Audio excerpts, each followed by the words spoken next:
अब 3 प्रश्नांश हैं, हिंदी इंग्लिश दोनों में पढ़ेंगे। निम्नलिखित 3 प्रश्नांशों के लिए निर्देश।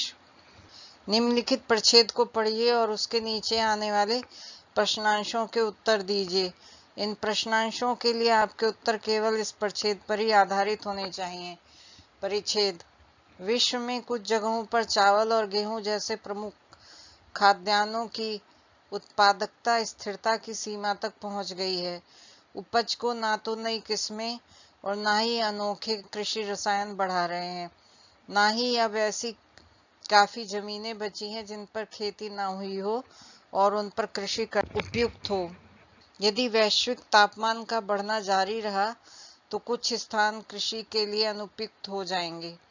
प्रौद्योगिकी का उपयोग इन समस्याओं को दूर करने में सहायक हो सकता है। कृषि प्रौद्योगिकी बहुत तेजी से बदल रही है। बहुत सा यह परिवर्तन पश्चिमी जगत अमेरिका के संपन्न किसानों द्वारा लाया जा रहा है। पश्चिम में विकसित तकनीकें कुछ स्थानों पर उष्णकटिबंधीय फसलों को अधिक उत्पादक बनाने के लिए अपनाई जा रही हैं। प्रौद्योगिकी का कोई उपयोग नहीं अगर वह लागू न की जाए। विकासशील विश्व में ये वर्तमान कृषि तकनीकों पर उतना ही लागू है जितना यह आनुवंशिक रूपांतरण में आई नवीनतम तरक्की पर लागू है। आज की श्रेष्ठतम कृषि प्रणालियों को अफ्रीका और एशिया के कम जोत वाले और निर्वाह के लिए कृषि करने वाले कृषकों तक ऐसे सरल मामलों में भी कि कितना और कब उर्वरक प्रयुक्त करना चाहिए पहुंचाया जाए, तो इससे मानवता के लिए अत्यधिक खाद्यान्न उपलब्धता हो सकेगी। इसी तरह बेहतर सड़कें और भंडारण सुविधाएं जैसी चीजें भी बढ़ेंगी, जिससे अधिशेष खाद्यान्न की बाजारों तक ढुलाई की जा सके और उनकी बर्बादी को कम किया जा सके। क्वेश्चन है इसके ऊपर, हिंदी में 3 क्वेश्चंस हैं, फिर इंग्लिश में पढ़ेंगे। उपर्युक्त परिच्छेद पर आधारित निम्नलिखित पूर्व धारणाएं बनाई गई हैं। 1. कृषि प्रौद्योगिकी का विकास विकसित देशों तक सीमित है। 2. कृषि प्रौद्योगिकी विकासशील देशों में नहीं अपनाई गई है। उपर्युक्त पूर्व धारणाओं में से कौन सा से वैध है?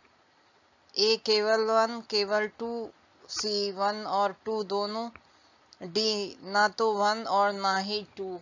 तो इसमें डी ज्यादा उपयुक्त लग रहा है, पर एक बार इंग्लिश में पढ़ें तब डिसाइड करेंगे। 22. उपर्युक्त परिच्छेद पर आधारित निम्नलिखित पूर्व धारणाएं बनाई गई हैं। 1. गरीब देशों को अपनी वर्तमान कृषि तकनीकों में परिवर्तन लाने की आवश्यकता है। 2. विकसित देशों के पास बेहतर आधारिक संरचना है और वे खाद्यान्न की कम बर्बादी करते हैं।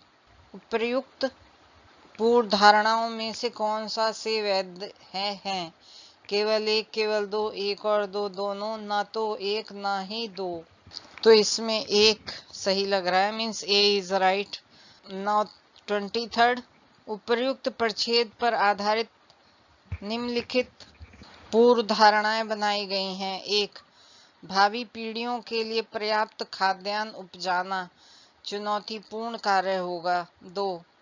कॉर्पोरेट कृषि गरीब देशों में खाद्यान्न सुरक्षा के लिए लाभप्रद विकल्प है। उपर्युक्त पूर्व धारणाओं में से कौन सा से वैध हैं? केवल 1, केवल 2, 1 और 2 दोनों, ना ही 1 और ना ही 2। एक A is correct. So let's see it in English. Directions for the following 3 items. Read the following passage and answer the items that follow the passage. Your answers to these items should be based on the passage only. Passage. In some places in the world, the productivity of staples such as rice and wheat has reached a plateau. Neither new strains nor fancy agrochemicals are raising the yields, nor is there much unfarmed land left that is suitable to be brought under the plow. If global temperature continues to rise, some places will become unsuitable for farming. Application of Technology can help overcome these problems. Agricultural technology is changing fast. Much of this change is brought about by affluent farmers in the West Americas. Techniques developed in the West are being adapted in some places to make tropical crops more productive. Technology is of little use if it is not adapted. In the developing world, that applies as much to existing farming techniques as it does to the latest advances in genetic modification, extending to the smallholders and subsistence farmers of Africa and Asia. The best of today's agricultural practices in such simple matters as how much fertilizers to apply and when would lead to a greatly increased availability of food for humanity. So would things like better roads and storage facilities to allow for the carriage of surpluses to markets and reduce wastage. 21st question. Based on the above passage, the following assumptions have been made. 1. Development of agricultural technology is confined to developed countries. 2. Agricultural technology is not adapted in developing countries. Which of the above assumptions are valid? 1 only, 2 only, both 1 and 2, and neither 1 and 2. So answer is D, because it is saying कि developed countries में confined है, जबकि ऐसा नहीं है. But of course they are doing more, specially in west America and developing countries में भी हम टेक्नोलॉजी अडेप्ट करते हैं. So both are wrong. So developing countries are also adapting the technology. Next 22nd. Based on the above passage, the following assumptions have been made. 1. Poor countries need to bring about change in their existing farming techniques. 2. Developed countries have better infrastructure and they waste less food. So ये less food वाली बात तो कहीं आई नहीं. So only 1. Poor countries need to bring about change in their existing farming techniques, और उसी के लिए टेक्नोलॉजी की आवश्यकता है. So only 1. A is the answer. 23rd. Based on the above passage, the following assumptions have been made. 1. Growing enough food for future generations will be a challenge. ये इसलिए होगा क्योंकि हमारे पास केमिकल भी कम है, टेक्नोलॉजी भी कम है, लैंड भी ख़त्म हो गई है, एंड क्रॉप यील्ड भी इंक्रीज नहीं हो रही है due to even after applying methods which are like, क्योंकि न्यू स्ट्रेन्स नहीं है, फैंसी एग्रो केमिकल्स भी नहीं बढ़ा रहे हैं, और जो प्रोडक्शन है वो भी प्लेट्यू तक पहुंच गया और बढ़ नहीं सकता है, और टेम्परेचर बढ़ने से लैंड खराब हो रही है, तो और फार्मिंग नहीं हो पाएगी. तो ये एक प्रॉब्लम होगी. Only technology can help. और second is corporate farm is a viable option for food security in poor countries. ऐसी कोई बात नहीं कही गई है. कॉर्पोरेट फार्मिंग के बारे में कोई बात नहीं कही गई है. तो आंसर इज ओनली 1.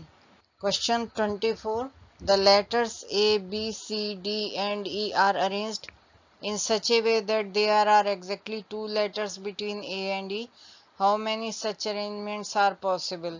So इसमें हम करेंगे कि A, E को फिक्स कर देंगे, जैसे कि हमने A और E की 2 स्पेस फिक्स कर दी, A एंड E, और A एंड E के बीच में 2 नंबर हैं, एक ये और एक लेटर्स हैं, और बाकी तीसरा यहाँ हो सकता है या बिफोर ए हो सकता है. तो पहला केस हमने लिया ये जो कि बाद में है. दूसरे में हमने कहा कि यहाँ है और ए यहाँ आया, बीच में 2 स्पेस आई और ई आ गया. सो सेकंड ई हो गया. और थर्ड में ए ई को हम यहाँ रिप्लेस कर देंगे, आपस में एक्सचेंज कर देंगे. फोर्थ में इसमें हम ए ई को एक्सचेंज कर देंगे. तो 4 तरीके हो गए. अब बाकी के ये जो 3 लेटर्स लिखने हैं, मान लीजिए हम यहाँ पर लेटर फिल करते हैं तो कितनी वेज चॉइसेस हैं? 3 चॉइसेस हैं, तीनों में से कोई भी एक लेटर। उसके बाद यहाँ जाते हैं तो 2 चॉइसेस, क्योंकि 2 लेटर बचे और फिर एक ही बचा, तो यहाँ तो 3 into 2 into 1 6, that is factorial 3 choices हैं जो कि 6 के इक्वल है। अब 6 इस तरह से है और 6 इसमें भी होगा, फिर जो दूसरा है तो प्लस 12, 6 प्लस 6 12 हो गया। एंड देन जब हमने एक्सचेंज कर दिया ए को तो 12 वहां से भी आएगा, तो 24 सी इज द आंसर। हम ऐसे भी कह सकते हैं, एक जो हम ले रहे हैं इसका तरीका 6 है, 6 तरह से लिख सकते हैं, 6 वेज, और 4 अदरवाइज हैं ए के साथ 4, so 6 into 4 is 24. So anyway you can think of. Now next is consider the question and the statements given below. Question: is Z brother of X? Statement 1: X is a brother of Y and Y is a brother of Z. Statement 2: X, Y and Z are siblings. Which one of the following is correct in respect of the question and the statements? A. Statement 1 alone is sufficient to answer the question. B. Statement 2 alone is sufficient to answer the question. C. Both are sufficient to answer the question. D. Both the statements are not sufficient to answer the question. तो पहले statement में X is brother of Y, तो X and Y, X boy है, brother है, and Y is brother of Z, तो Y भी boy है, Z, but Z का हमें नहीं पता वेदर इट इज गर्ल और boy, so it may be means Z is a girl and Z can not be a brother, so ये नहीं, कंफ्यूजिंग है ये। X, Y and Z are siblings. Sibling में X एंड Y बहनें भी हो सकती हैं, सिस्टर्स हो सकती हैं, Z में also be A sister, X and Y में भी बॉयज एंड Z में भी ए सिस्टर, सो Z ब्रदर नहीं हो सकता, so both D is the answer, can not conclude. यहाँ क्योंकि एज भी नहीं पता है तो हम गर्ल बॉय भी कह सकते हैं या फीमेल मेल भी यूज कर सकते हैं। So now comes to 26 question. On one side of a 1.01 kilometer long road, 101 plants are planted at equal distance from each other. What is the total distance between 5 consecutive plants? जब इस तरह का question होता है तो हमेशा points एक ज़्यादा होते हैं, इंटरवल एक कम होता है। जैसे कि 5 प्लांट हैं, 1 2 3 4 5, ये स्ट्रेट लाइन पे 5 प्लांट हैं, तो इंटरवल कितने हुए इसमें? 1 2 3 4, नंबर ऑफ पॉइंट्स एक ज्यादा होता है नंबर ऑफ इंटरवल से। सो यहाँ पर 101 प्लांट है, मतलब पॉइंट 101 है, तो इंटरवल कितने होंगे? 100 होंगे। और ये जो 1.01 किलोमीटर है, अगर हम इसे मीटर्स में चेंज करें तो ये हो जाएगी 1010, जो कुल डिस्टेंस है वो 1010 हो गई। इसका मतलब एक पार्ट कितनी लेंथ का हो, इसे हम 100 से डिवाइड कर देंगे, तो एक पार्ट की जो लेंथ है, डिस्टेंस है बिटवीन 2 पॉइंट्स, वो होगी 10.1। अब 4 यहाँ जब 5 प्लांट हैं तो 4 है, तो इसे 4 से मल्टीप्लाई कर देंगे तो 40.4 metre means B is the answer. 27th, A, B and C are 3 places such that there are 3 different roads from A to B, 4 different roads from B to C and 3 different roads from A to C. In how many different ways can one travel from A to C using these roads? यहाँ हमें A to B और B to C and then A to C, ये A point है, ये B point है और ये C point है, this is A। So A से B 4 हैं, B से C 3 रोड हैं और A से C भी 3 हैं। तो यहाँ जब 4 हैं, हर एक के बाद 3 पॉसिबिलिटी हैं, फर्स्ट रोड ली, उसके बाद 3 पॉसिबिलिटी, सेकंड रोड ली 3 पॉसिबिलिटी, तो 12 तरीके से हो गया 4 into 3। और A to C ये 3 ही हैं, plus 3, so 15 is the answer. C is the answer. Next question, 28th. A has some coins. He gives half of the coins and 2 more to B. B gives half of the coins and 2 more to C. C gives half of the coins and 2 more to D. The number of coins D has now is the smallest 2-digit number. How many coins does A having in the beginning? तो D के पास 10 है, क्योंकि smallest 2-digit number 10 हो गया, so D is having 10। तो D के पास जो है वो C का आधा प्लस 2 है, तो C/2 C के पास जो था that is C/2 plus 2 is equal to 10, so C/2 is equal to 8, so C is equal to 16। अब C के पास जो है वो B का आधा प्लस 2 है, so B/2 plus 2 is equal to 16, तो B is equal to 28। 14 into 2, 16 minus 2 14, and into 2 B के पास हो गया 28।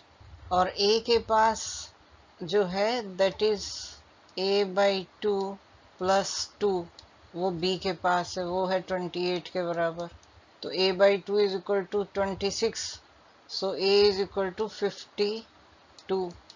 A is equal to 52। So initially A के पास beginning में how many coins does A have in the beginning?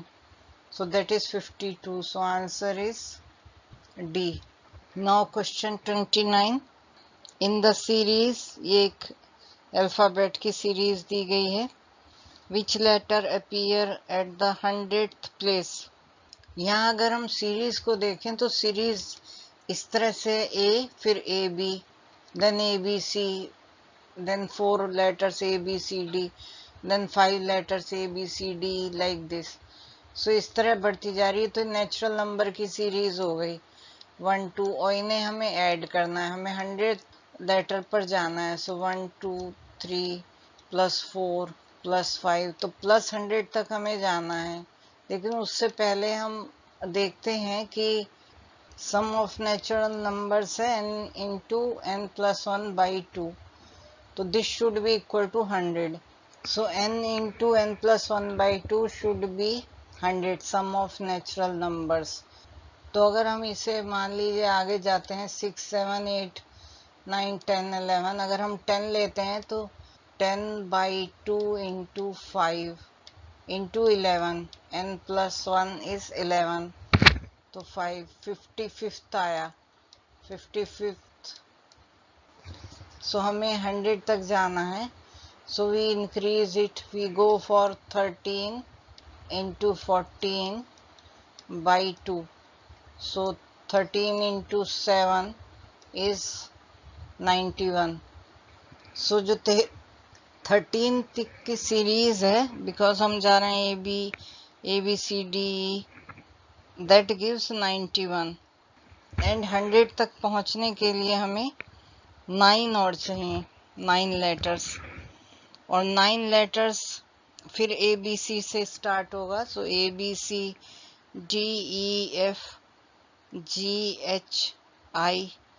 I जो है 9th letter होगा, up to C 3 हो गया, DEF अगेन 3 6 हो गया, GHI 9 हो गया, so I is the answer। 30th question। 3 persons A, B and C are standing in a queue, not necessarily in the same order.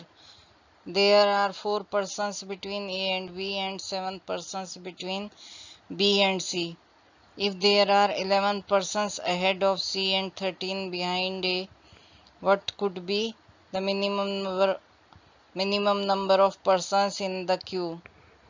यहाँ पे ABC का ऑर्डर फिक्स नहीं है, तो हम मानते हैं कि A और B के बीच में 4 हैं, सो A एंड B के बीच में 4 हैं, एंड B एंड C के बीच में 7 हैं। तो हमें यहाँ पर बी लेना पड़ेगा टू हैव मिनिमम नंबर, क्योंकि अगर हम यहाँ बी लेते हैं तो 7 एंड 4 11 हो जाएगा और अभी ये कम हो जाएगा। ए यहाँ ले लिया एंड सी यहाँ लिया, तो बी एंड सी के बीच में 7 में 4 ये हो गए और एक ये 5 हो गया और 2 यहाँ पर होंगे। अब सी से पहले 11 है, तो अभी कितने हो गए, 2 3 4 7 और 8, सो 9 10 11, 3 बी से पहले हैं, 3 बी से पहले हो गए। And after C 13 behind A हैं, सो 3 तो ये हो गए 2 और एक सी 3 हो गए, तो बाकी क्या 10 पीपल यहाँ पर आएंगे, 10 पीपल, तो अब ये 13 हो गए, 10 एंड 2 एंड एक सी है 13। सो अब कितने हो गए, 3 बी से पहले हो गए, एक B 4 plus 4 8, then A is 9 and 2 11 और सी इज 12 एंड 10 ये हो गए, 22 पीपल हो गए। सो आंसर इज ए। निम्नलिखित 4 प्रश्नांशों के लिए निर्देश। निम्नलिखित 2 परिच्छेदों को पढ़िए और उनके नीचे आने वाले प्रश्नांशों के उत्तर दीजिए। इन प्रश्नांशों के लिए आपके उत्तर केवल इन परिच्छेदों पर ही आधारित होने चाहिए। परिच्छेद 1, प्राकृतिक वर्ण नेचुरल सिलेक्शन पृथ्वी पर भावी पर्यावरणों का पूर्वानुमान नहीं कर सकता, इसलिए वर्तमान जीव समुच्चय पर्यावरणीय महाविपत्तियों के लिए जो जीवन की राह में खड़ी हैं पूरी तरह कभी भी तैयार नहीं हो सकते। इसका परिणाम यह है कि वे प्रजातियां विलुप्त हो जाएंगी जो पर्यावरणीय प्रतिकूलता से पार नहीं पा सकती। उत्तरजीवता की इस विफलता का उत्तरदायी आधुनिक शब्दों में उन जीनोम को कहा जा सकता है जो भूवैज्ञानिक विक्षोभ या जैविक दुर्घटनाओं, संक्रमण रोग आदि को झेल पाने में असमर्थ हैं। पृथ्वी पर जीवों के विकास इवोल्यूशन में प्रजातियों का विलुप्त होना एक प्रमुख विशेषता रही है। वर्तमान में पृथ्वी पर 1 करोड़ तक प्रजातियां हो सकती हैं, तथापि 90% से अधिक प्रजातियां जो कभी पृथ्वी पर थीं अब विलुप्त हो चुकी हैं। एक बार फिर सृष्टि शून्यवादी सिद्धांत इस बात का संतोषजनक समाधान देने में असफल हो जाते हैं कि क्यों एक दिव्य सृष्टिकर्ता पहले तो लाखों प्रजातियों का सृजन करता है और फिर उन्हें समाप्त हो जाने देता है। विलुप्त जीवन के बारे में व्याख्या। डार्विनवादी व्याख्या एक बार फिर सरल, सुचारू और एकदम युक्ति युक्त हो जाती है। जीवों का जीवन उन पर्यावरणीय या जैविक हमलों की क्रिया के रूप में विलुप्त हो जाता है जिनके सामने उनका वंशानुक्रम उनको पर्याप्त रूप से तैयार नहीं समझता है। इसलिए तथाकथित डार्विनवादी विकास सिद्धांत वास्तव में सिद्धांत है ही नहीं, विकास होता है, यही सत्य है। विकास की क्रियाविधि डार्विन के प्राकृतिक वर्ण प्रस्तुत किया का पर्याप्त समर्थन वैज्ञानिक आंकड़ों से हो जाता है। वास्तव में अभी तक डार्विन के 2 केंद्रीय विचारों में से किसी का भी किसी जंतु वैज्ञानिक, वनस्पति वैज्ञानिक, भूवैज्ञानिक, जीवाश्मीय, आनुवंशिक, भौतिक साक्ष्यों ने खंडन नहीं किया है। यदि धर्म का विचार ना करें तो डार्विन ने नियम ठीक कोपरनिकस, गैलीलियो, न्यूटन और आइंस्टीन द्वारा प्रस्तावित नियमों की तरह ही स्वीकार्य है कि प्राकृतिक नियम समुच्चय है जो भूमंडल में प्राकृतिक घटनाओं की व्याख्या करते हैं।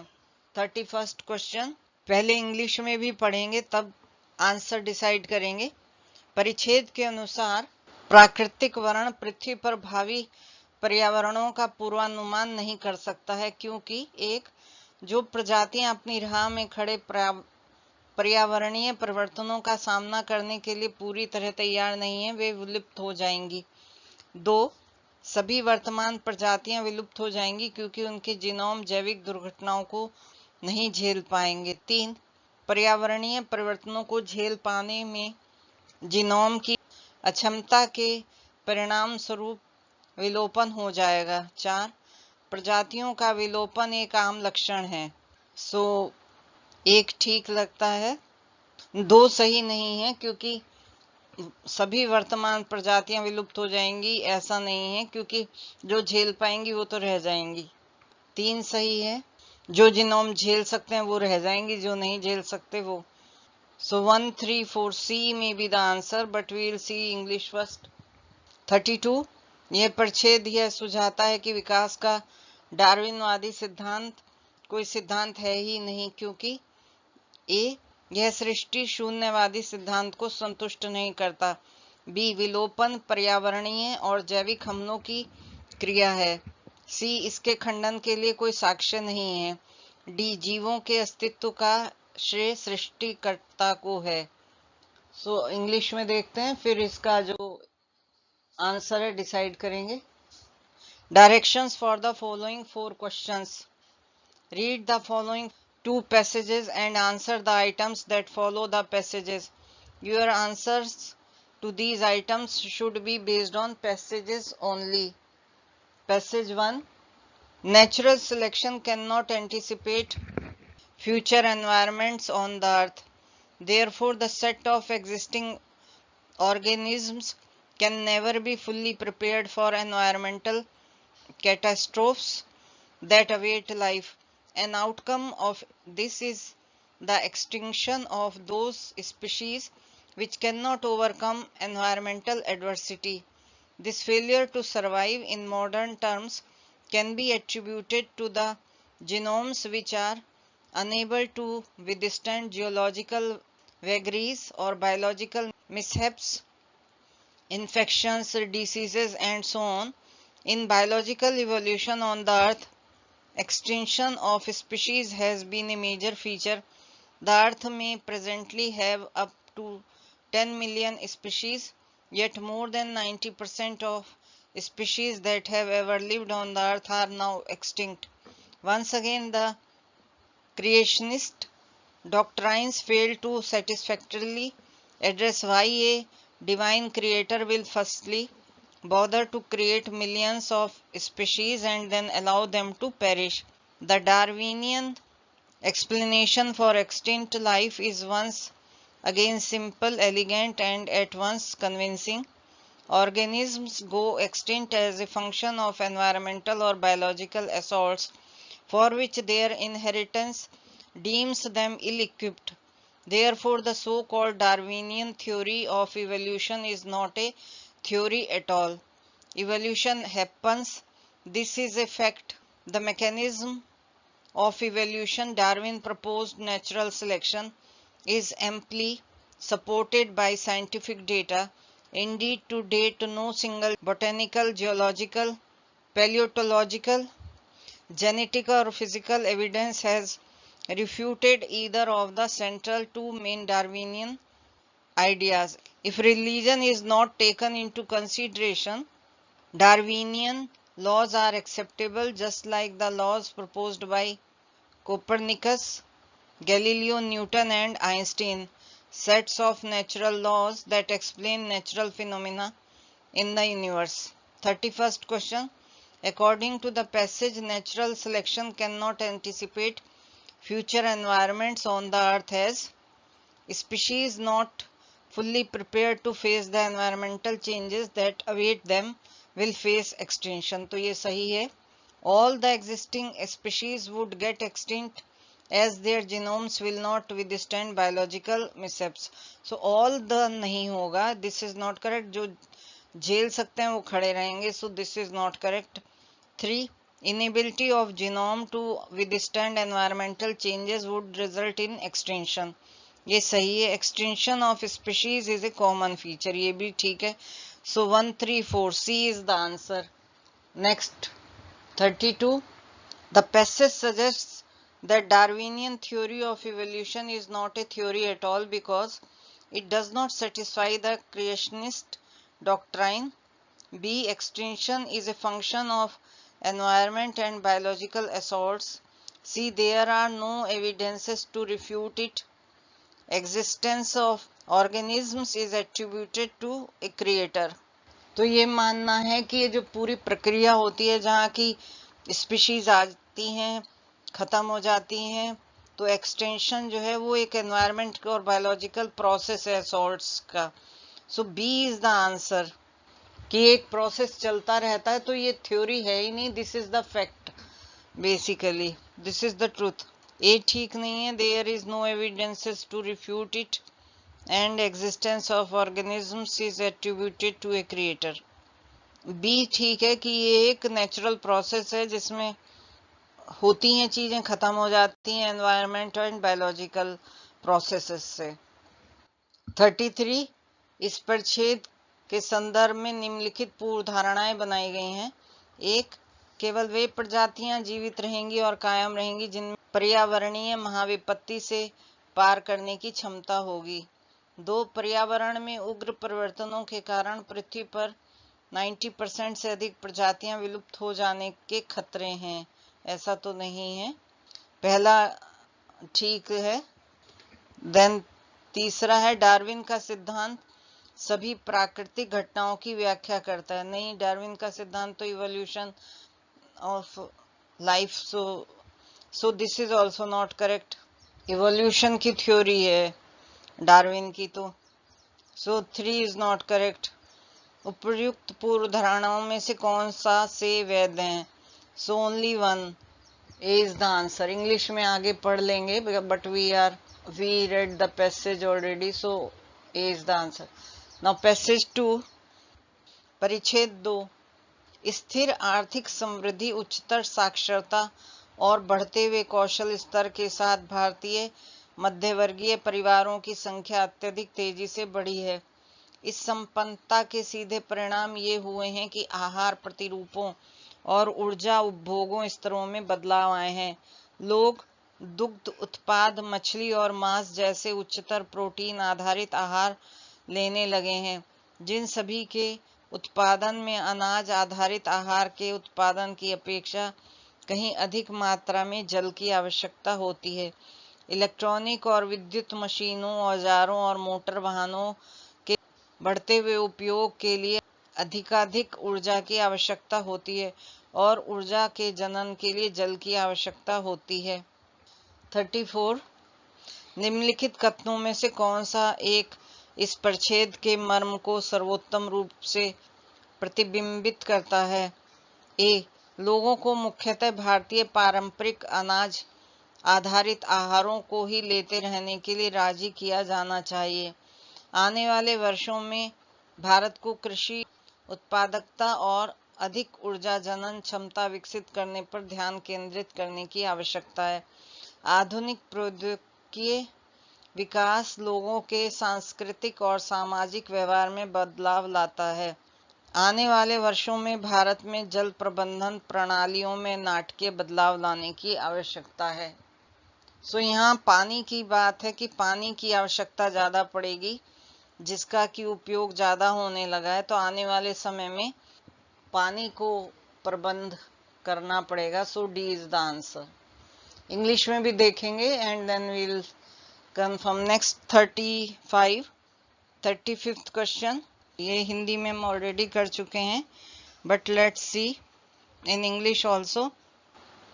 With reference to the passage, the following assumptions have been made.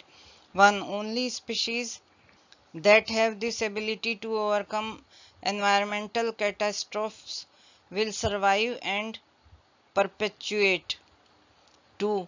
More than 90% of the species on the earth are in the danger of getting extinct due to drastic changes in the environment. So A ठीक लगता है। Darwin's theory explains all the natural phenomena. तो इन्होंने तो evolution किया था, सो A is the answer। ये हम ऑलरेडी देख चुके हैं। Only 1। इंग्लिश में ये भी हम पैसेज पढ़ चुके हैं हिंदी में।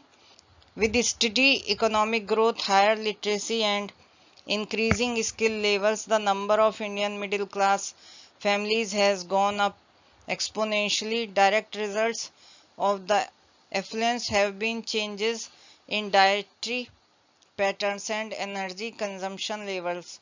People have moved to a higher protein based diet like milk products, fish and meat, all of which need significantly more water to produce than cereal based diets.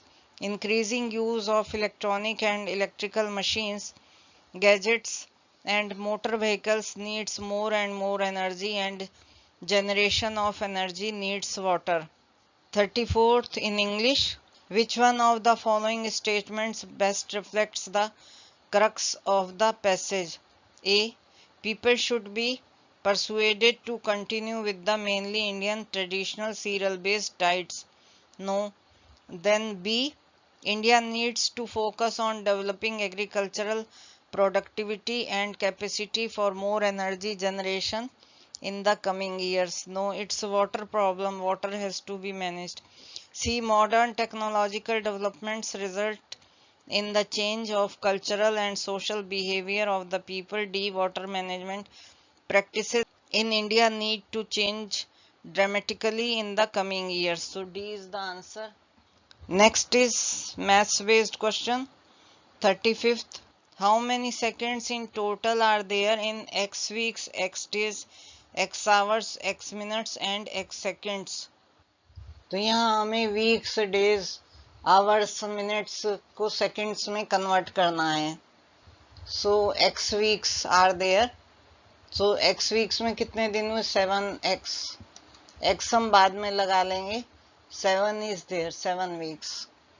7 weeks में our कितने हुए? इसे 24 से multiply कर देंगे, इतने our हो गए. इसे मिनट से मल्टीप्लाई करें आवर को तो 60 से मल्टीप्लाई कर देंगे. मिनट को सेकंड में बदलना है तो 60 से कर देंगे, तो इतने सेकंड आ गए. So this value comes 604800. 604800x. X हम एंड में लगाएंगे. सो this is for x weeks. Now हमें एक्स डेज करना है. तो डेज में क्या होगा? 24 घंटे हो गए. 24 घंटे में फिर मल्टीप्लाई करा, मिनट हो गए 60 से, मल्टीप्लाई किया सेकंड से, सो 60. सो 24 इंटू 60 इंटू 60, दिस इज 86400. इतने सेकंड आ गए. ये डेज में आ गए. अब आवर में देखना है, तो आवर में तो हमें पता हो गया 60 इंटू 60 3600 सेकेंड्स. एक्स सबके बाद में लगा देंगे. एंड एक्स मिनट में 60 सेकेंड्स हो गए. इन सबको जोड़ देंगे तो उतने आएंगे. मतलब कि 604800 जो कि ये है 604800 प्लस 86400 प्लस 3600 प्लस 60, ये कुल मिला के आ जाता है 694861. सो this is D is the answer into x. यहाँ आप देख रहे हैं, यहाँ हमने 60 तक जोड़ा है जो कि मिनट में है, एक्स मिनट, और लास्ट में ये एक्स सेकेंड्स भी है. तो एक्स सेकेंड्स में +1 आएगा. यहाँ और भी हम एक जोड़ेंगे. Then this gives answer D because there x seconds are there and x seconds में x seconds होंगे and that we can write 1x. So answer is D. Now next is 36. P, Q, R, S, T and U are 6 members of a family. R is the spouse of Q, U is the mother of T and S is the daughter of U. P's daughter is T and R's son is P. There are 2 couples in the family. Which one of the following is the correct? Q is the grandfather of T, Q is the grandmother of T, R is the mother of P, T is the granddaughter of Q. Question 36 drop कर दिया गया था, तो इसमें कोई mistake है इसलिए discuss नहीं कर रहे हैं. आइए देखते हैं next question. Question 37. Consider the question and 2 statements given below in respect of 3 cities P, Q and R in a state. Question: how far is city P from city Q? Statement: Q 18 km from R. Cities are there P, Q, R. And then statement 2, city P is 43 km from city R. Which of the following is correct in respect of the question and the statements? So alone 1 is sufficient to answer, alone 2 is sufficient to answer the question, both 1 and 2 are sufficient to answer the question, and both statement 1 and statement 2 are not sufficient to answer the question. तो यहाँ हम P Q R को बना लेते हैं। मान लीजिए P यहाँ पर है, क्यू में भी क्यू आर की डिस्टेंस दी गई है। So let's say Q is here and R is here. अब क्यू यहाँ भी हो सकता है, which we will discuss letter.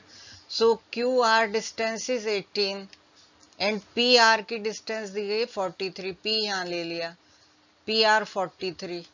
तो क्यू यहाँ ना होता, मान लीजिए क्यू इधर होता, अहेड ऑफ आर यहाँ होता है तो ये डिस्टेंस डिफरेंट हो जाती, तो हम P एंड Q की डिस्टेंस नहीं निकाल सकते इन एनी केस। यहाँ भी है तभी भी Q में भी हेयर, Q में in any direction, so Q में भी हेयर, QR इज हेयर।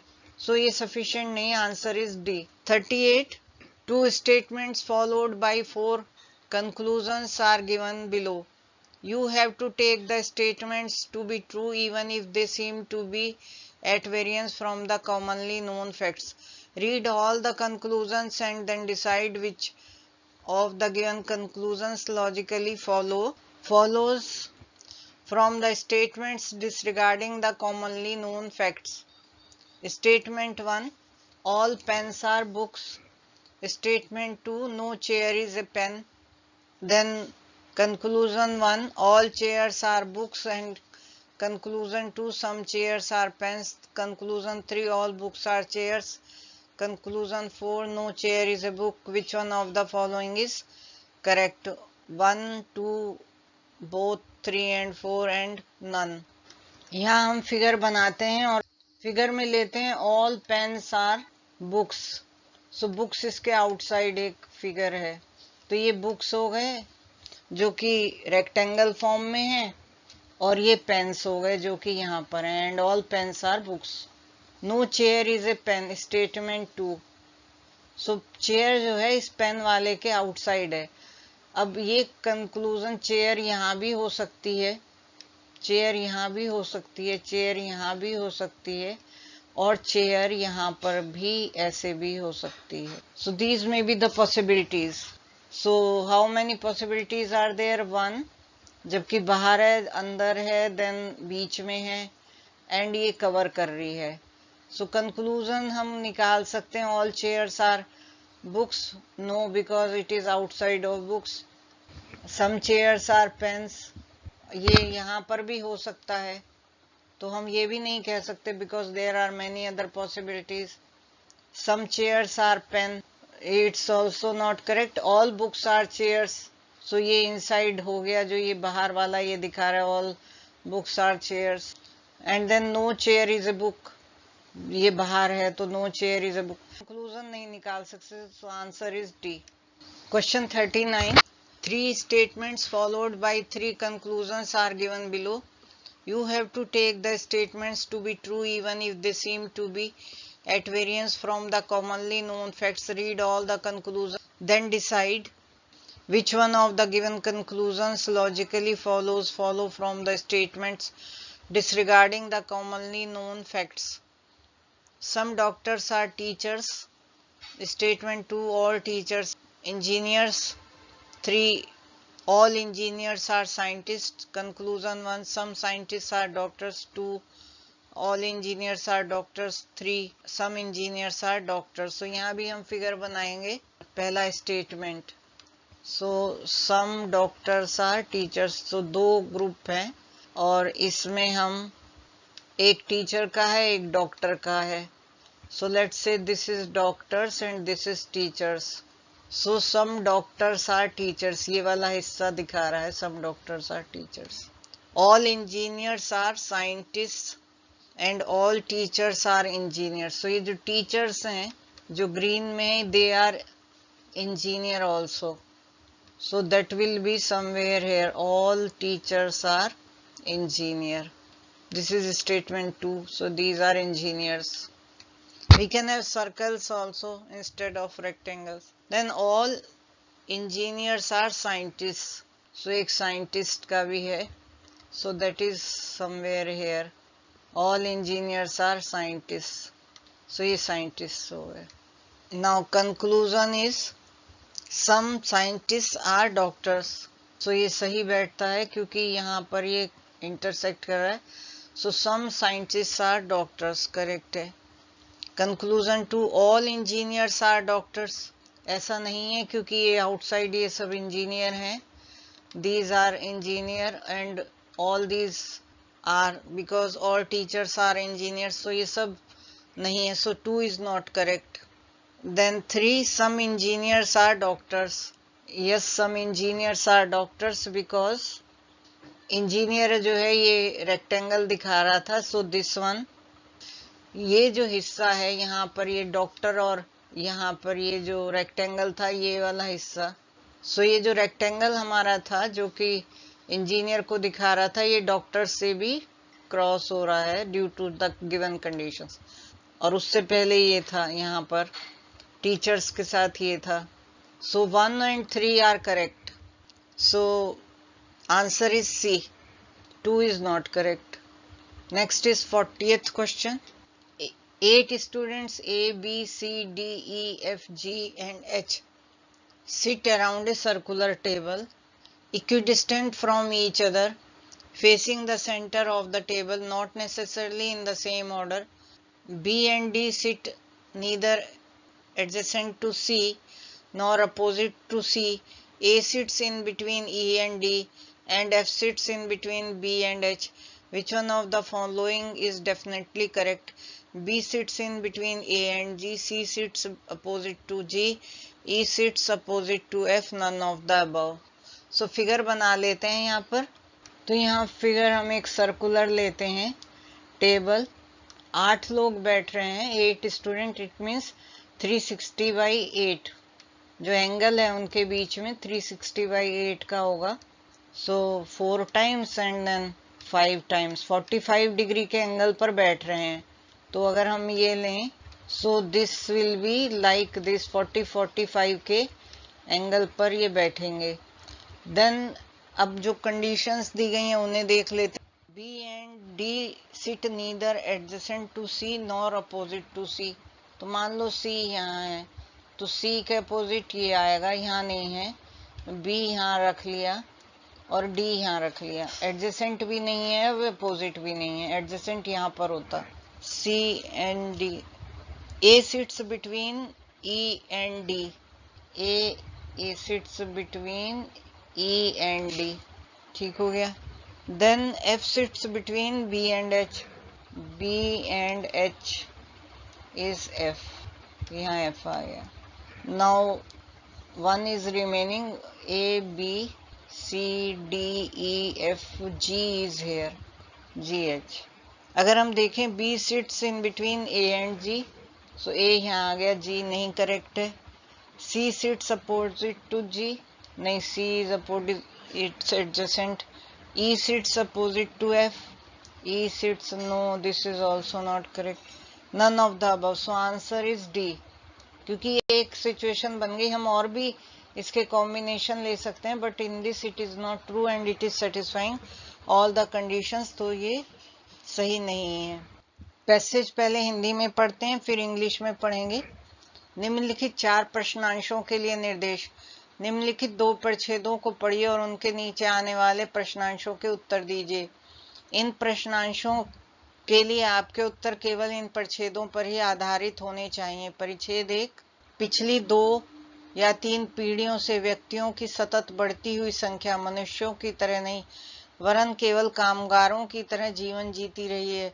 अत्यधिक मात्रा में श्रम करना आज समाज के हर क्षेत्र में एक नियम बन गया है, जिसका परिणाम यह हुआ है कि व्यक्ति में आध्यात्मिक तत्व की संपन्नता नहीं हो पाती है।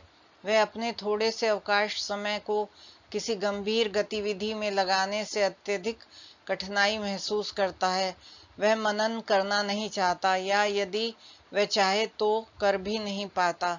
वह तलाश कर आत्मोन्नति की नहीं बल्कि मनोरंजन की, जो उसे इस लायक बनाता है कि वह मानसिक रूप से खाली हो और अपनी सामान्य गतिविधियों को भूल जाए। इसलिए हमारे युग की तथाकथित संस्कृति नाट्यकला की अपेक्षा चलचित्र, गंभीर साहित्य की अपेक्षा समाचार पत्रों, पत्रिकाओं और अपराध कथाओं पर अधिक आधारित है। हिंदी में पढ़ लेते हैं पूरा, then we will go for English, then we will decide the answer. 41, यह परिच्छेद इस विचार पर आधारित है कि ए, मनुष्य को कठिन श्रम नहीं करना चाहिए। बी, हमारे युग की सबसे बड़ी बुराई अत्यधिक कार्य तनाव है। सी, मनुष्य अच्छी तरह मनन नहीं कर सकता। डी, मनुष्य अपने आध्यात्मिक कल्याण का ध्यान नहीं रख सकता। तो इसका आंसर वैसे बी है, हमारे युग की सबसे बड़ी बुराई अत्यधिक कार्य तनाव। इंग्लिश के बाद डिसाइड करेंगे। 42, मनुष्य आत्मोन्नति की तलाश नहीं करता क्योंकि ए, वह बौद्धिक रूप से सक्षम नहीं है। बी, उसके पास इसके लिए समय नहीं है। सी, उसे भौतिकवाद ने विभ्रमित कर दिया है। डी, उसे मनोरंजन प्रिय है और वह मानसिक रूप से खाली है। सो इसका आंसर डी है, क्योंकि वो लिखा है इसमें कि वह मानसिक रूप से खाली हो और अपनी सामान्य गतिविधियों को भूल जाए। So D is the answer. Basically ये खाली है नहीं, खाली करना चाहता है वो, एग्जैक्टली करेक्ट नहीं है, बिकॉज उसे मनोरंजन क्यों प्रिय है, क्योंकि वो अपने को मानसिक रूप से खाली करना चाहता है, बट यहाँ पर खाली है लिखा है, सो विल टेक दिस। परिच्छेद 2, जनाकिंकीय लाभांश का अवसर जो भारत में शुरू हो चुका है और जिसके और कुछ दशकों तक चलने की संभावना है, एक बहुत बड़ा संभावना समय है। जनाकिंकीय लाभांश बुनियादी तौर पर कार्यकारी आयु जनगणना में स्फीति है, जिसका विलोमतः अर्थ कि अति युवा और अति वृद्ध आयु का सापेक्ष अनुपात कुछ समय के लिए गिरावट पर रहेगा। आयरलैंड और चीन के अनुभव से हम जानते हैं कि यह ऊर्जा का स्रोत और आर्थिक समृद्धि का इंजन हो सकता है। जनाकिंकीय लाभांश की प्रवृत्ति किसी देश की बचत दर को बढ़ाने की होती है, क्योंकि किसी भी देश में कार्यकारी आयु जनसंख्या ही मुख्य बचतकर्ता होती है, और चूंकि बचत दर समृद्धि का महत्वपूर्ण चालक होती है, इससे हमारी समृद्धि दर को बढ़ाने में मदद मिलनी चाहिए। तथापि जनाकिंकीय लाभांश के लाभ कार्यकारी आयु जनसंख्या की गुणता पर निर्भर होते हैं और इसका निहितार्थ है शिक्षा, कौशल अर्जन और मानव पूंजी की महत्ता का स्मरण दिलाना। 43, जब जनाकिंकीय लाभांश शुरू हो जाता है तब किसी देश में निम्नलिखित में से क्या आवश्यक घटित होंगे। निरक्षर लोगों की संख्या घटेगी। 2, अतिवृद्ध और अति युवा आयु का अनुपात कुछ समय के लिए घटेगा। जनसंख्या वृद्धि दर शीघ्र स्थिर हो जाएगी। सो इसमें अतिवृद्ध और अति युवा आयु का अनुपात कुछ समय के लिए घटेगा, यही लिखा था। यहाँ पर लिखा है कि अति युवा और अति वृद्ध आयु का सापेक्ष अनुपात कुछ समय के लिए गिरावट पर होगा, आयरलैंड और चीन के। सो विलोमतः अर्थ ये है, तो केवल 2, B is the answer, but we will decide after English version. Directions for the following 4 items. Read the following 2 passages and answer the items that follow the passages. Your answers to these items should be based on the passages only. Passage 1. For 2 or 3 generations past, ever increasing numbers of individuals have been living as workers merely, not as human beings. An excessive amount of labor is rule today in every circle of society, with the result that man's spiritual element cannot thrive. He finds it very difficult to spend his little leisure in serious activities. He does not want to think, or he cannot even if he wants to. He seeks not self-improvement, but entertainment, which would enable him to be mentally idle and to forget his usual activities. Therefore, the so-called culture of our age is dependent more on cinema than on theatre, more on newspapers, magazines and crime stories than on serious literature. So 41, the passage is based on the idea that A, man should not work hard. B, the great evil of our age is overstrain. C, man cannot think well. D, man cannot care for his spiritual welfare. So B is the answer. Then 42, Man does not seek self-improvement because he is not intellectually capable. B. Has no time to do so. Is distracted by materialism. D. Love amusement and mentally idle.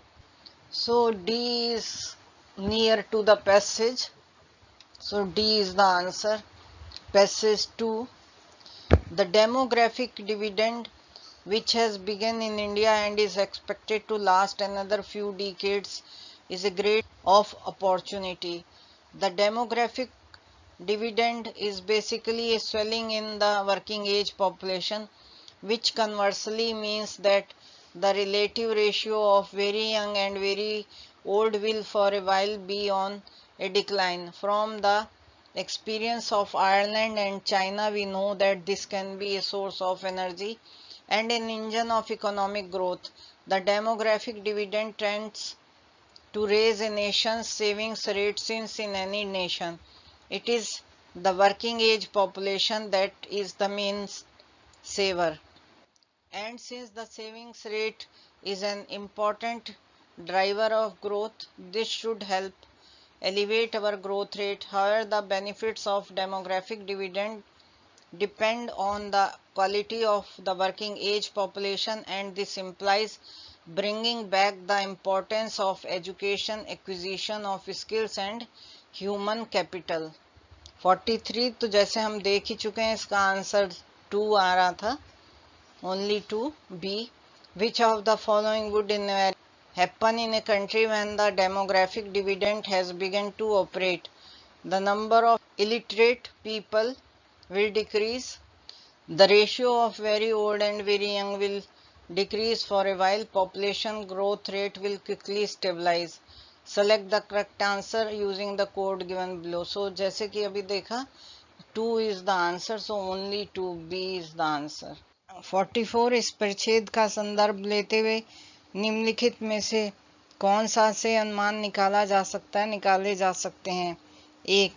जनांकीय लाभांश किसी देश के लिए तेजी से इसकी आर्थिक समृद्धि दर बढ़ाने के लिए एक अनिवार्य दशा है. 2. उच्च शिक्षा की उन्नति किसी देश के लिए तेजी से इसकी आर्थिक समृद्धि बढ़ाने के लिए एक अनिवार्य दशा है. सो यहाँ पर कूट है केवल 1, केवल 2, 1 और 2, एंड ना तो 1 और ना ही 2.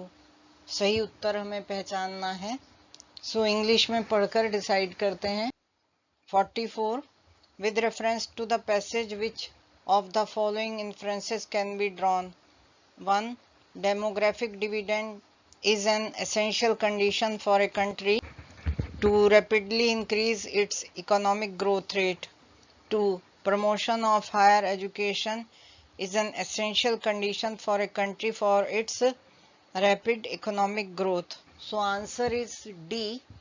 Neither 1 nor 2 ऐसा नहीं कहा गया है, क्योंकि पैसेज में डेमोग्राफिक डिविडेंड जो कि इंडिया में बिगन हुआ है और ये लास्ट करे आगे आने वाले डिकेड्स में, अपॉर्चुनिटी की विंडो कहा गया, वर्किंग पॉपुलेशन की बात है, देन एज ग्रुप की बात है, फॉरेन कंट्री आयरलैंड और चाइना की, then savings rate is an important driver of growth, this should help elevate our growth rate. So as population पर है डिपेंड करना, ऐसी कोई बात नहीं है जहां तक एजुकेशन की बात है. And this implies bringing back the importance of education, acquisition of skills and human capital. Working age population जो है वो मेन सेवर है, तो इन दोनों में से कोई भाई एप्लीकेबल नहीं है, एसेंशियल कंडीशन नहीं है. This is one of that. And promotion of higher education भी एसेंशियल कंडीशन नहीं है. So answer is D. 45th question. 5 friends P, Q, X, Y and Z purchased some notebooks. The relevant information is given below. Z purchased 8 notebooks more than X did. P and Q together purchased 21 notebooks. Q purchased 5 notebooks less than P did.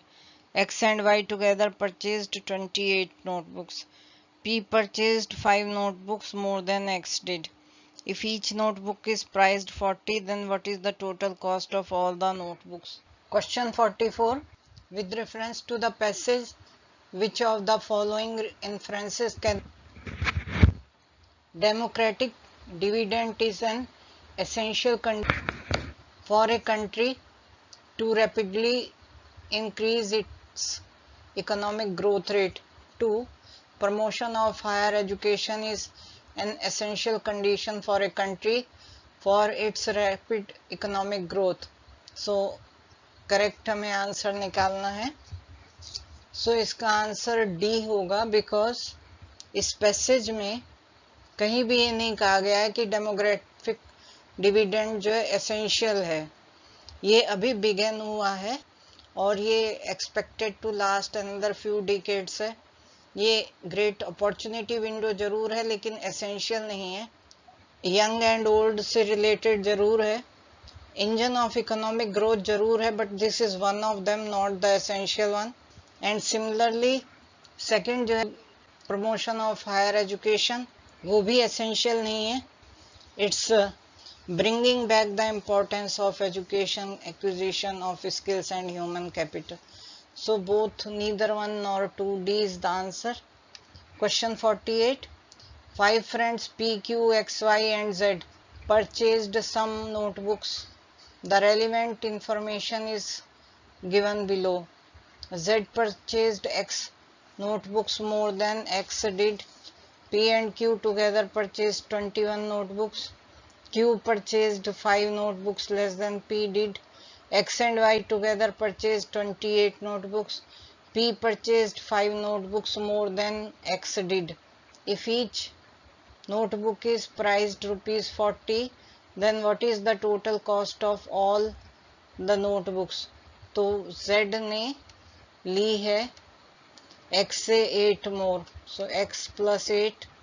X ने X ली तो Z ने X plus 8 ली. P plus Q ने 21. P plus Q is 21. Then Q purchased 8 notebooks less than P. So Q is P minus 5. P ने P ली, P से 5 कम Q की है, P minus 5. Then X plus Y together 28. So X plus Y is 28. So basically हमारे पास 4 तो आ गए.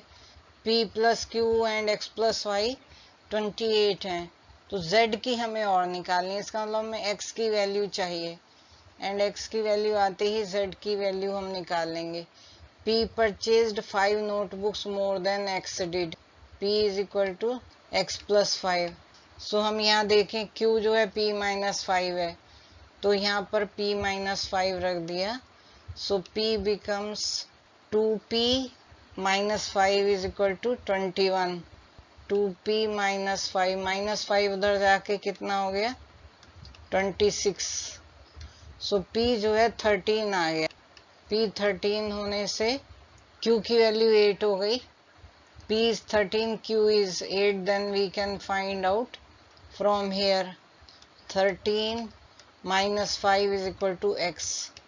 X is 8. तो Z कितना हो गया 16 हो गया. 8 plus 8 और ये है 21 एंड 28 प्लस Z सब मिला करके हो जाएगा P plus Q plus X plus Y plus Z. So 49 plus 16 ये हो गई 65. 65 into 40 तो 26 हो गया, because 60 into 4 is 2400 and 5 into 4 is 200. So 2600 हो गई cost. A is the answer. Next example 46. A man started from home at 2:30. 14:30 means 2:30 hours and drove to village, arriving there when the village clock indicated 15:15 means 3:15 hours. After staying 25 minutes, he drove back by a different route of length 1.25 times the first route at a rate twice as fast, reaching at home 16 o'clock means 16 hours means 4 o'clock. As compared to the clock at home, the village clock is faster, slow. We have to see. So यहाँ हम लिखते हैं 2:30 पर start किया और पहुंच गया 3:15 पे, मतलब कि 45 मिनट्स। अब ये कम ज़्यादा हो सकती है। 25 मिनट और लगाए मीन्स 3:40 पे दोबारा चला और 4 o'clock पहुंच गया, मतलब जाते हुए 20 मिनट लगे, वापस आते हुए 20 मिनट लगे, जाते हुए 45 मिनट्स लगे। तो अब हमें पता है फॉर्मूला दैट यहाँ पर दिया गया, एक तरफ से वेलोसिटी हुई है डिस्टेंस x से जाते हुए, अब वापस आते हुए वेलोसिटी डबल हो गई और डिस्टेंस हो गई 1.25x, 1.25 टाइम्स है। सो हमें फॉर्मूला पता है velocity is equal to distance upon time. So velocity upon x is 1/t1, ये जाते हुए 1/t1, और लौटते हुए क्या हुआ, वेलोसिटी है 2v, सो v2 को हम उधर ले गए डिनोमिनेटर में 1/2, एंड यहाँ x ले आए, एंड 1.25 है ये velocity is equal to distance थी 1.25x, x यहाँ डिनोमिनेटर में ले आए, and t2 time. So velocity is equal to distance upon time से निकाल लिया, तो v अपॉन x दोनों में है, तो ये दोनों बराबर हो गए, 1/t1 is equal to 1.25 upon t2। तो t1 अपॉन t2 बेसिकली कितना है, यहाँ से निकला t1 upon t2 is equal to, because ये दोनों इक्वल हैं, सो t1 upon t2 is 2 upon 1.25, तो 200 अपॉन 125 हो गया डेसिमल को हटाने पर। सो 200 अपॉन 125 मीन्स 40 अपॉन 25, तो 40 अपॉन 25 का रहना चाहिए रेशियो। अभी क्या दिखा रहा है, 45 एंड 20 का दिखा रहा है, मतलब 40 मिनट्स जाने में लगने चाहिए एंड 25 मिनट्स आने में लगने चाहिए। अभी दिखा रहा है 45 मिनट्स जाने में एंड 20 मिनट्स आने में, तो 5 मिनट आगे है। अगर 5 मिनट आगे तो ये 40 की जगह 45 दिखा रहा है, और यहाँ पर 20 दिखा रहा है, बिकॉज ये आगे थी लेकिन जब पहुंचे तो वो कम दिखा रहा है।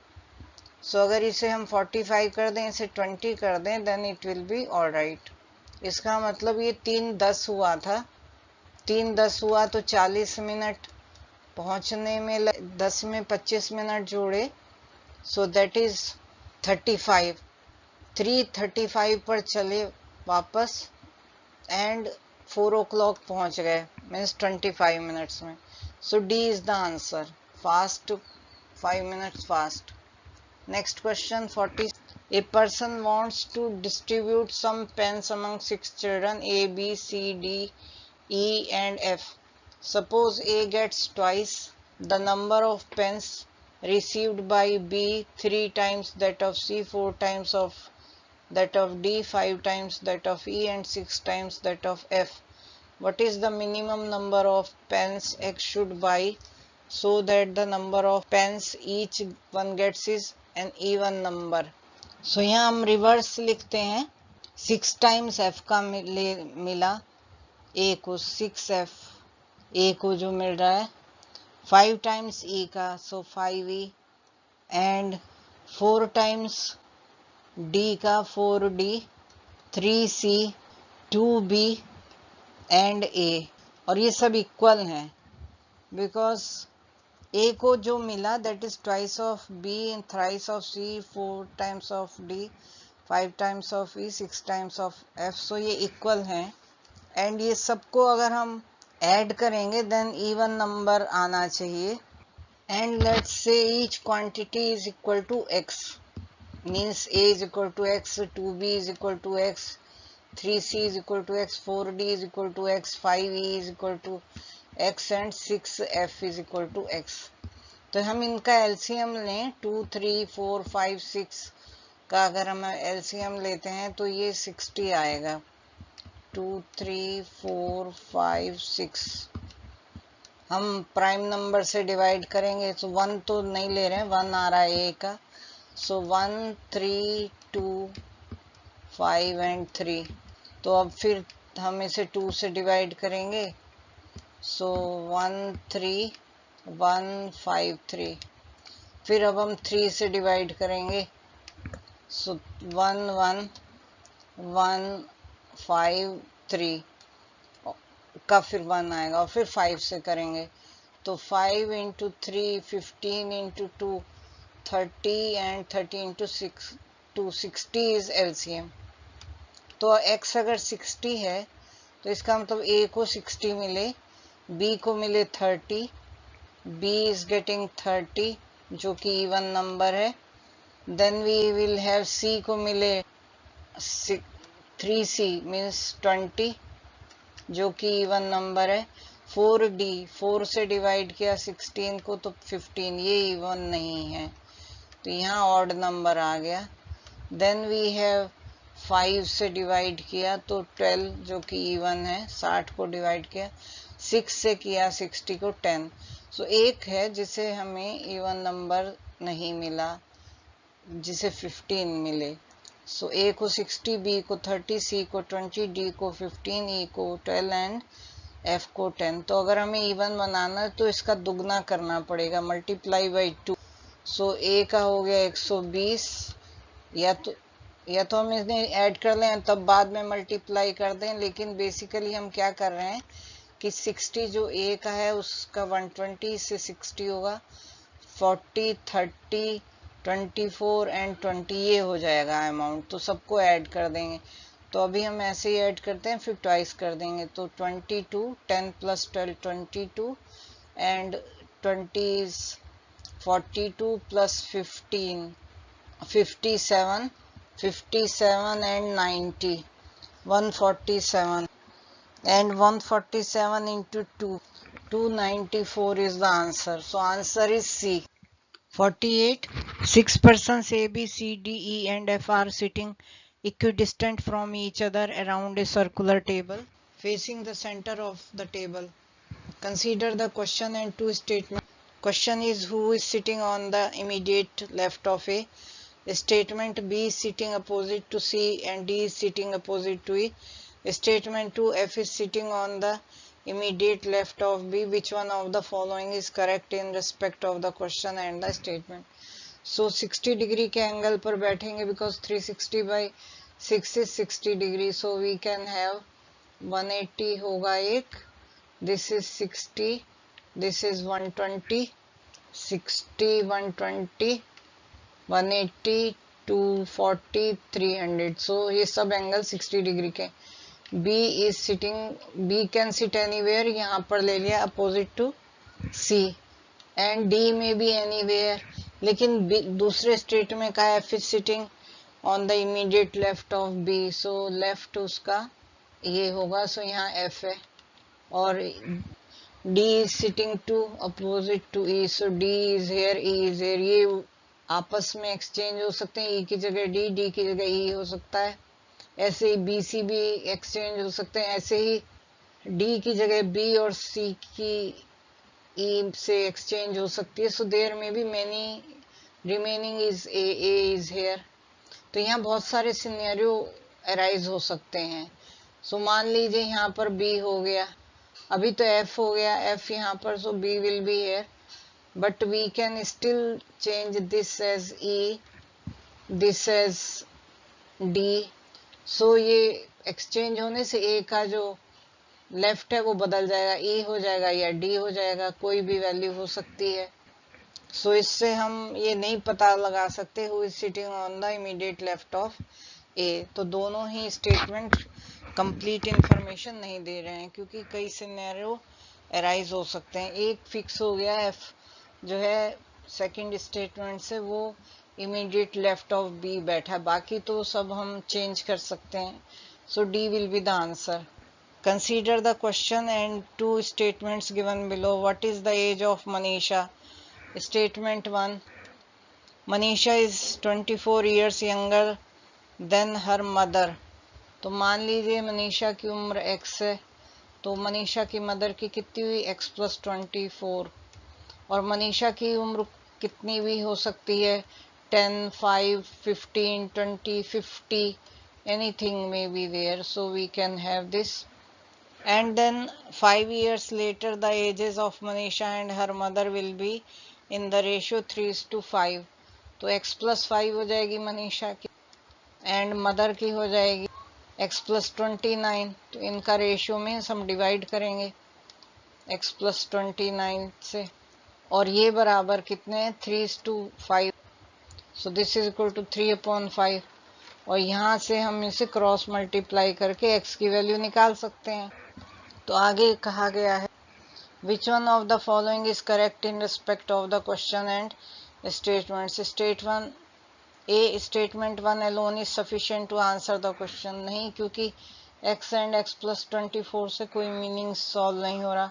Statement 2 alone is sufficient to answer the question. Question है मनीषा की क्या उम्र है, मतलब x निकालना है।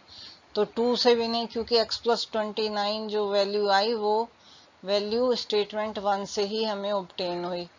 Then both statement 1 and statement 2 are sufficient, ये सही। C is the answer. Next is 50. 6 lectures A, B, C, D, E and F each of 1 hour duration are scheduled between 8 AM and 2 PM. 8 से 2 तक 6 hours हो गए। Consider the question and 2 statements given below. Question: which lecture is in the third P? Statement: lecture F is preceded by A and followed by C. तो यहाँ पर हम लिख सकते हैं F के पहले A था एंड C इसके बाद था। Statement 2, there is no lecture after B, मतलब B लास्ट है। तो B क्या हुआ, 1 से 2 बजे के बीच का, 1 से 2 बजे के बीच का हो गया B। एंड क्वेश्चन है which lecture is in the third period. तो इससे तो हम नहीं बता सकते थर्ड कौन सा, क्योंकि अभी कौन कौन से बचे हैं। डी का नहीं पता, डी कहीं भी हो सकता है, डी के बारे में नहीं कहा गया। ए बी सी डी। ई के बारे में भी कुछ नहीं कहा गया। सो थर्ड तो मीन्स डी पहले हो सकता है, ई भी पहले हो सकता है, ई यहाँ भी हो सकता है, ई एंड डी दोनों यहाँ आ सकते हैं। सो we can not say, so no, statements are not sufficient. निम्नलिखित 3 प्रश्नांशों के लिए निर्देश। निम्नलिखित 2 परिच्छेदों को पढ़िए और उनके नीचे आने वाले प्रश्नांशों के उत्तर दीजिए। इन प्रश्नांशों के लिए आपके उत्तर केवल इन परिच्छेदों पर ही आधारित होने चाहिए। परिच्छेद 1, किसी आर्थिक संगठन में मानव को मशीनों की उत्पादकता से लाभान्वित होने का अवसर मिले तो यह उसे फुर्सत के बहुत अच्छे जीवन की ओर ले जा सकती है और बौद्धिक गतिविधियों तथा रुचियां रखने वाले लोगों को छोड़कर मानव के लिए अधिक फुर्सत उबाऊ हो सकती है। अगर फुर्सत में जीने वाली जनसंख्या को खुश रहना है तो इसे आवश्यक रूप से शिक्षित जनसंख्या होनी चाहिए और आनंद लेने की दृष्टि से और साथ ही साथ तकनीकी ज्ञान की प्रत्यक्ष उपादेयता की दृष्टि से शिक्षित होनी चाहिए।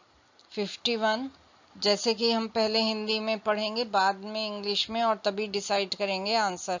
निम्नलिखित कथनों में से कौन सा एक इस परिच्छेद के अंतर्निहित स्वर को सर्वोत्तम रूप से प्रतिबिंबित करता है? केवल शिक्षित जनसंख्या ही आर्थिक प्रगति के लाभों का सर्वोत्तम उपयोग कर सकती है। बी, सभी आर्थिक विकास का लक्ष्य फुर्सत का निर्माण होना चाहिए। सी, किसी देश की शिक्षित जनसंख्या में वृद्धि इसके लोगों को उनमें खुशी की वृद्धि की ओर ले जाती है। डी, मशीनों के उपयोग को प्रोत्साहित करना चाहिए ताकि इससे फुर्सत में जीने वाली बड़ी जनसंख्या का सृजन हो। तो यहाँ पर आंसर ए लगता है, but we will decide after English. केवल शिक्षित जनसंख्या ही आर्थिक प्रगति के लाभों का सर्वोत्तम उपयोग कर सकती है। परिच्छेद 2, अगर उपहार अब जबकि हम बड़े हो चुके हैं हम में कम रोमांच पैदा करते हैं तो शायद यह इसलिए है कि हमारे पास पहले से ही बहुत कुछ है, या शायद यह इसलिए कि हमें देने के आनंद की पूर्णता को और इसके साथ ही पाने की आनंद की पूर्णता को भी खो चुके हैं। बच्चों के डर पैने होते हैं उनके दुख तीव्र होते हैं, लेकिन वे बहुत आगे तक या बहुत पीछे तक नहीं देख सकते। उनके आनंद स्पष्ट और पूर्ण होते हैं, क्योंकि अभी उन्होंने हर विषय पर हमेशा किंतु जोड़ना नहीं सीखा है। संभवतः हम अत्यधिक सावधान, अत्यधिक आशंकित, अत्यधिक संशयी हैं। शायद हमारी कुछ परेशानियां घट जाएं अगर हम उनके विषय में कम सोचें और अपने मार्ग में आने वाली खुशी का आनंद अधिक एकनिष्ठ होकर उठाएं। 52। इस परिच्छेद का संदर्भ लेते हुए निम्नलिखित कथनों में से कौन सा एक सही है? वयस्कों के लिए उपहारों से रोमांचित महसूस करना संभव नहीं है। उपहारों से वयस्कों के कम रोमांचित महसूस करने के एक से अधिक कारण हो सकते हैं। लेखक को यह पता नहीं है कि वयस्क उपहारों से कम रोमांचित क्यों महसूस करते हैं। डी, वयस्कों में प्रेम करने या प्रेम किए जाने के आनंद को महसूस करने की कम क्षमता होती है। इसका आंसर उपहारों से वयस्कों के कम रोमांचित महसूस करने के एक से अधिक कारण हो सकते हैं। But we will finalize after reading English version. So in English, directions for the following 3 items. Read the following 2 passages and answer the items that follow the passages. Your answers to 3 items should be based on the passages only. Passage 1. In an economic organization allowing mankind to benefit by the productivity of machines should lead to a very good life of leisure, and much leisure is apt to be tedious except to those who have intelligent activities and interests. If a leisured population is to be happy, it must be an educated population, and must be educated with a view to enjoyment as well as to direct usefulness of technical knowledge. So ये line last वाली, it must be an educated population, leisured population to be happy. So 50. Which of the following statements best reflects the underlying tone of the passage? A. Only an educated population can best make use of the benefits of economic progress. तो यही सही 51 A ही सही answer है. So but we read all the answers. यही सही option है. All economic development should be aimed at the creation of leisure. An increase in an educated population of a country leads to an increase in the happiness of its people. Use of machines should be encouraged in order to create a large leisured population. So A is the answer. Now passage 2. If presents bring less thrill now that we are grown up, perhaps it is because we have too much already, or perhaps it is because we have lost the fullness of the joy of giving, and with it the fullness of the joy of receiving. Children's fears are poignant,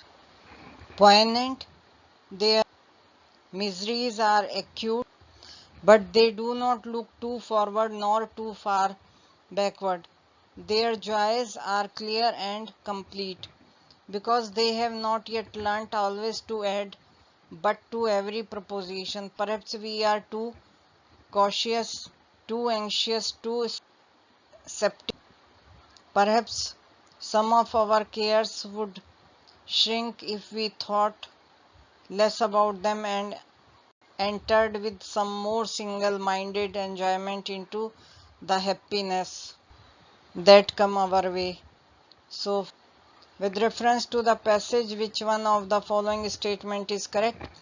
A. It is not possible for adults to feel thrilled by presents. B. There can be more than one reason why adults feel less thrilled by presents. So B is the answer.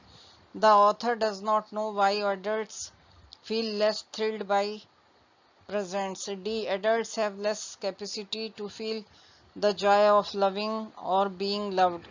So answer is B. Question 53. इस परिच्छेद का लेखक किसके विरुद्ध है? अतीत और भविष्य के बारे में अत्यधिक चिंता करना। बी, उपहारों के बारे में सोचने की आदत के वशीभूत होना। सी, नई चीजों से रोमांचित ना होना। डी, केवल आंशिक रूप से आनंद देना या प्राप्त करना। सो इसका आंसर ए है, बिकॉज अतीत और भविष्य के बारे में अत्यधिक चिंता करना। सो इंग्लिश में देखते हैं पहले।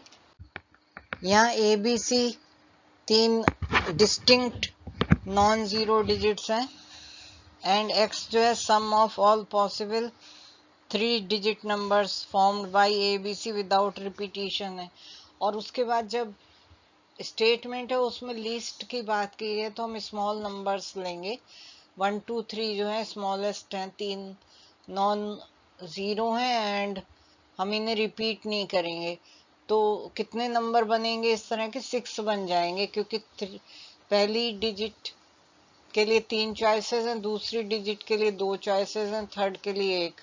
तो इन्हें मल्टीप्लाई करेंगे तो ये 6 आ गया।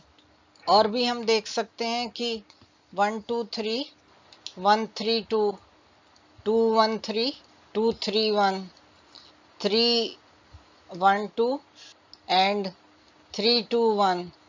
सो ये 6 नंबर्स हैं जो कि 1 3 2 से बने एंड इन्हें जोड़ा जाए अगर तीनों को तो 4 डिजिट नंबर आ जाता है और वो लीस्ट नंबर है और इसका सम 1332 आता है। सो ये करेक्ट है।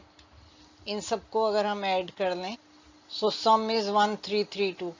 Now next is the 3 digit greatest value of X is 888। ये तो फिर ऑब्वियसली रॉन्ग हो गया। जब लीस्ट 1332 है तो 3 डिजिट, ये हमारा 4 डिजिट है जो कि सम है, but this is not making any sense here, it's false कि 3 digit greatest value of X is, X मतलब क्या है? Sum of all possible 3 digit numbers.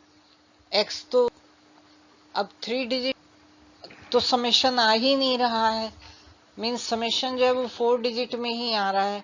सो ये तो ऑब्वियसली रॉन्ग हो गया, ग्रेटेस्ट हो ही नहीं सकता। So answer is A 55। There is a numeric lock which has a 3 digit pin. The pin contains digits 1 to 7. There is no repetition of digits. The digits in the pin from left to right are in decreasing order. Any 2 digits in the pin differ by at least 2. How many maximum attempts does one need to find out the pin with certainty? यहाँ पर दिया गया है कि 1 to 7 तक के digits use कर सकते हैं और 2 का डिफरेंस है बीच में, रिपीट नहीं कर सकते हैं। सो हम मान लीजिए या तो हम इधर से चल सकते हैं लेफ्ट टू राइट और राइट टू लेफ्ट। तो हमने मान लीजिए रखा 7 मैक्सिमम है, इसके बाद 5 आएगा और 3। तो 7 के साथ तो ये एक ही पॉसिबल है। फिर 6 के साथ देखा 6 4 2, एटलीस्ट 2 का डिफरेंस है तो 3 का डिफरेंस भी हो सकता है। तो उस केस में हम और भी ले सकते हैं, 7 के साथ 4 ले लिया और इसके साथ 2 ले लिया। फिर हम लें 7 5, यहाँ 2 का डिफरेंस हो गया और फिर यहाँ 3 का ले लें 2 और हम कर सकते हैं 7 2 5, या हम 3 का ले लें या 4 एंड देन 3 का ले लें, दैट इज 1। तो यहाँ एटलीस्ट 2 एंड 3 का डिफरेंस है तो हम 1 के साथ शुरू करते हैं कि इधर 1 है, फिर इधर 2 है और लास्ट में 3 है। इस तरह से देखते हैं नंबर। 4 वाला तो पॉसिबल ही नहीं होगा क्योंकि 4 के साथ फिर 7 आया या 4 के साथ 6, सो एंड वाला डिजिट नहीं आएगा। सो यहाँ हम देखते हैं 2 का डिफरेंस है तो 3 हो गया, फिर 2 का डिफरेंस है तो 5 हो गया, देन वी विल हैव 1 और 3 का डिफरेंस है तो 4 हो गया, या पहले हम 3 ही लिख लेते हैं and then we have difference of 3 in next, so 3 and then we have 6, तो 3 का हो गया। इसके बाद 4 भी हो सकता है, 5 भी हो सकता है, जो भी मैक्सिमम पॉसिबल है we can go up to that. तो फिर 1 हो गया, 3 हो गया और उसके बाद 7 तक हम चले गए। तो ये ऑल पॉसिबल इस केस में हो गए। अब यहाँ के बाद हम 1 के साथ फिर 4 ले लें, 3 का डिफरेंस, और यहाँ 2 ले लें, 6 हो जाएगा। फिर 1 ले लिया और 4 के साथ फिर 3 का डिफरेंस कर लिया तो 7 आ जाएगा। फिर 1 ले लिया एंड 5 ले लिया एंड 7 ले लिया, 2 का हो गया। अब 1 5 के साथ 3 का नहीं आएगा। सो वी हैव 1 2 3 4 5 6 केसेस ऐसे हो गए 1 के साथ। इसी तरह अब हम 2 के साथ देखेंगे। 2 में हमने 2 का लिया तो 4 हो गया, फिर 6 हो गया। फिर 2 के साथ 2 एंड 2 4 एंड 3 का ले लिया, 7। अब इसके बाद तो हम 2 के साथ 5 लेंगे और 5 के साथ 7, then we can not have anything else here. तो यहाँ ये 3 पॉसिबिलिटीज हो गई। अब 3 के साथ लेते हैं तो 3 के साथ 2 का हुआ 5 और 7। अगर हम 3 के साथ 6 लें तो आगे फिर नहीं होगा, तो एक ही पॉसिबल केस हुआ। तो 6 + 3 + 1 10 केस हो गए। और जैसे कि कहा कि लास्ट में 3 के बाद 4 वाला केस से नंबर नहीं बनेगा। So answer is C 56। There are 8 equidistant points on a circle. How many right angled triangles can be drawn using these points as vertices and taking the diameter as the side of a triangle? इसका मतलब अगर circle पर 8 equidistant हैं तो 45 degree angle पर ये points हैं। 2 points के बीच 45 डिग्री का, तो 8 हैं ये। These are 8, 1 2 3 4 5 6 7 8 and the angle is 45 degrees. Right angle triangles, तो मान लीजिए ये 2 पॉइंट हम लेते हैं तो 3 इधर होंगे और पॉइंट 3 इधर होंगे और 2 ये हमने जोड़ लिए। ये जो डायमीटर है और डायमीटर 1 साइड है, तो इसका मतलब इधर 3 बनेंगे और इधर 3 बनेंगे, 6 बन गए। तो 2 पॉइंट को लेके 6 बने और ऐसे ही हमारे पास 4 सेट हैं। तो 6 × 4 will be 24। A will be the answer. यहाँ हमने इसलिए कहा कि जैसे कि according to the question diameter ये लिया था 4th एंड ये 8th पॉइंट है, तो 2 और 6 को भी ले सकते हैं, 1 और 5 को भी, 3 और 7, तो 4 डायमीटर होंगे, इसलिए 6 × 4 हम कर रहे हैं क्योंकि 4 डायमीटर। और 6 इसलिए लिया क्योंकि ये हमारा डायमीटर और 3 पॉइंट्स इस एक सेमी सर्कल में पड़ रहे हैं और 3 दूसरे में। और जब भी डायमीटर और हम हाफ सर्कल लेते हैं तो हाफ सर्कल में जो भी एंगल बनेगा वो राइट एंगल ट्रायंगल होगा, चाहे ये वाला बनेगा, ये प्रॉपर्टी है, या 4 से 1 बनेगा तो ये भी, और ऐसे ही 3 के साथ। तो ये जो भी हाफ सर्कल में डायमीटर के साथ ट्रायंगल बनता है वो 90 डिग्री। तो 3 इधर हो गए, 3 इधर हो गए, 6, और ऐसे 4 केस हैं। तो 6 × 4 इज 24।